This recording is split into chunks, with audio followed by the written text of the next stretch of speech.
Alors, bonjour Monsieur le Lion de la Vérité. Bonjour mademoiselle. Ouais. Aujourd'hui, on se retrouve pour une deuxième séance de questions. Tout à fait. Donc, voici ma question. Vu que le Coran dit qu'il est venu pour confirmer les livres descendus avant lui, est-ce qu'on trouve Jean 1.1 jusqu'au verset 14 qui dit que la parole de Dieu est Dieu et que Dieu a pris chair?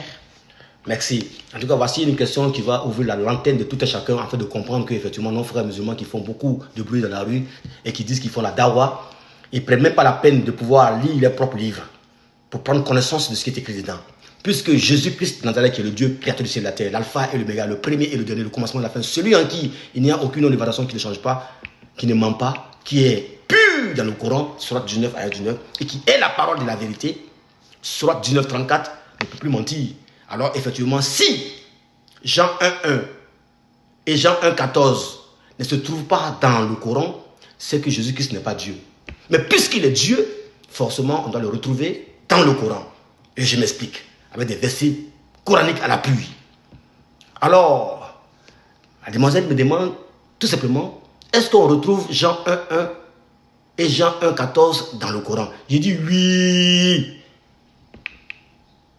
On le retrouve bel et bien dans le Coran. Pourquoi? Parce que les sourates écrites dans ce livre appelé le Coran ne peuvent pas mentir et ne peuvent pas être écrites pour le plaisir de quelqu'un d'autre. Alors, nous allons ouvrir le Coran et plonger nos regards dans ce livre appelé le Coran qui vient pour confirmer les livres descendus avant lui. Comme le dit la sourate 3 et 3, il a fait descendre sur toi le livre avec la vérité pour confirmer les livres descendus avant lui. Et il a fait descendre la Torah et l'évangile. La Torah et l'évangile ne se trouvent pas dans les bandes dessinées, dans des romans ou dans des journaux, ni dans le Coran. La Torah et l'évangile se trouvent bel et bien dans la Bible. Parce que la Bible, c'est la pochette qui renferme tous les livres qui contiennent la parole de Dieu qu'on appelle en grec biblo, qui signifie bibliothèque. Une bibliothèque, nous savons très bien que c'est un grand buffet avec plusieurs armoires qui contiennent beaucoup de livres stockés pour, en fait, livrer ce service à tout un chacun qui veut prendre connaissance des histoires qui sont déjà passées et qui sont intéressantes et qui sont aussi récentes de nos jours.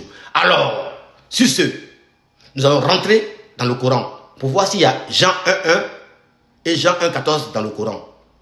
Oui, oui et oui. Nous allons prendre la sourate 6, ayat 73, qui dit que la parole d'Allah est la vérité. Si la parole d'Allah dans le Coran est la vérité, dans le Coran, donc la sourate 6, ayat 73, et que dans la sourate 22, ayat 6, Allah lui-même aussi, il est la vérité, comme sa parole, ce qui sous-entend que la parole d'Allah est lui-même. Personne au monde ne peut me dire le contraire. Si ce n'est qu'un rigolo ou un plaisantin qui va venir me dire ici le contraire, que si la parole d'Allah est la vérité et que Allah lui-même il est aussi la vérité, alors Allah, sa parole est lui-même. Point. Puisque Jésus-Christ a déjà dit dans Matthieu 24, 35, le ciel et la terre passeront, mais sa parole ne passera jamais et jamais. Voilà ce que nous retrouvons dans le livre de nos frères musulmans appelé le Coran, qu'ils cachent à tout le monde. Puisque jour et nuit, ils sont dans la Bible. Nous aussi, on va rentrer dans le Coran pour que nous puissions aussi sortir ce qui est caché dans ces livres-là, depuis fort longtemps, qui les amènent à être jaloux de Jésus-Christ, d'être jaloux des chrétiens, d'être jaloux, n'est-ce pas, de la parole vivante qui donne la vie éternelle. Car Jésus-Christ de Nazareth, dans le Coran, il est la parole de vérité. Dans le Coran, il est encore celui qui est pur. Oh, la pureté revient à Dieu seul. Suivez mon regard, frères et sœurs.